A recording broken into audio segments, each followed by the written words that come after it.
បាទអញ្ចឹងយើងធ្វើការបើកប្រអប់បាទ contractor ដែលដឹកបាទគោមួយក្បាលនេះតែមានត្រង់ខ្លីបាទខាងក្រោមនេះចាំបើកតាមក្រោយបាទដោយសារថតដៃម្ខាងបាទយើងពិបាកក្នុងការបើកឥឡូវខ្ញុំទុកកាមេរ៉ាសិនអញ្ចឹងយើងចាំមើលទាំងអស់គ្នាថាតើស្អាតដែរទេអូ my god នេះបាទតេឡេ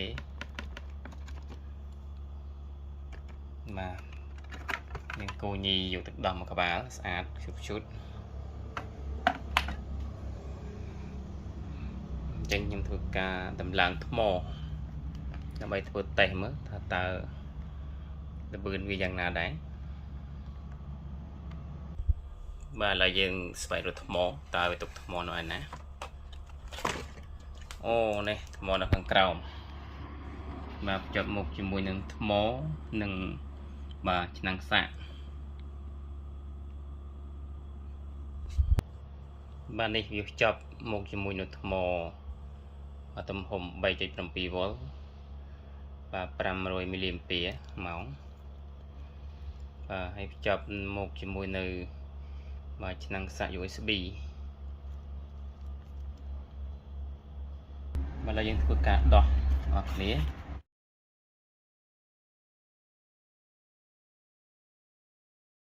បាទឥឡូវនេះយើងបានធ្វើការដោះចេញមកហើយ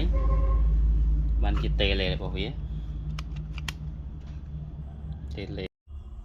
បាទថ្មយើងប្រើប្រភេទបាទថ្មតូចបាទចំនួន2គ្រាប់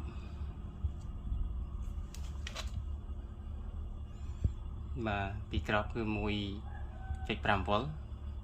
បាទនៅ2គ្រាប់បាទអញ្ចឹងយើងធ្វើការដាក់បញ្ចូល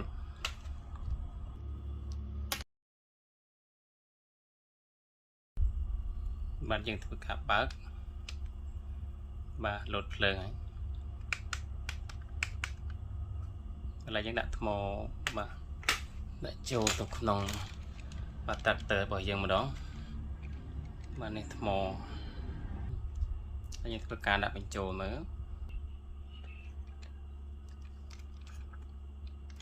បាទដាក់ដៃម្ខាងរៀងពិបាកដាក់បន្តិច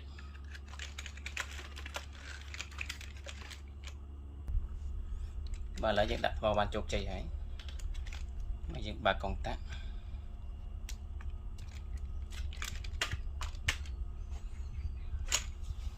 បើកកុងតាក់ហើយឥឡូវយើងធ្វើការតេស្តបើកកុងតាក់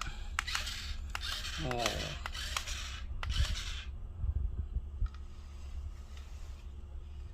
បើកកុងតាក់នេះជាមានភ្លើងណាបត់បែន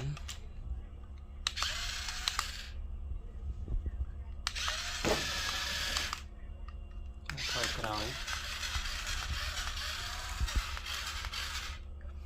តែឥឡូវយើងធ្វើការពាក់លម្អមើលលម្អនេះមានចតុលទៀត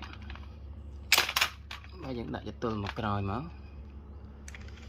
ដាក់បញ្ចូលមើលចូលយ៉ាងម៉េចទៅ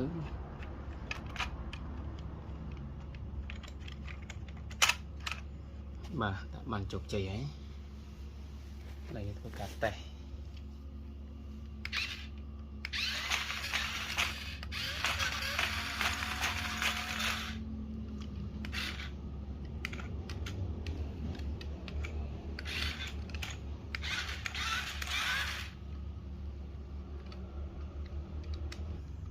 ឥឡូវយើងសាកកម្លាំងយើងទៅមើលបាទបើបងប្អូនចាប់អារម្មណ៍ក្នុងការយកបាទ tractor នេះទៅធ្វើជា content ផ្សេងឬក៏យកទៅលេងនោះគឺអាចទាក់ទងបានតាមរយៈ Telegram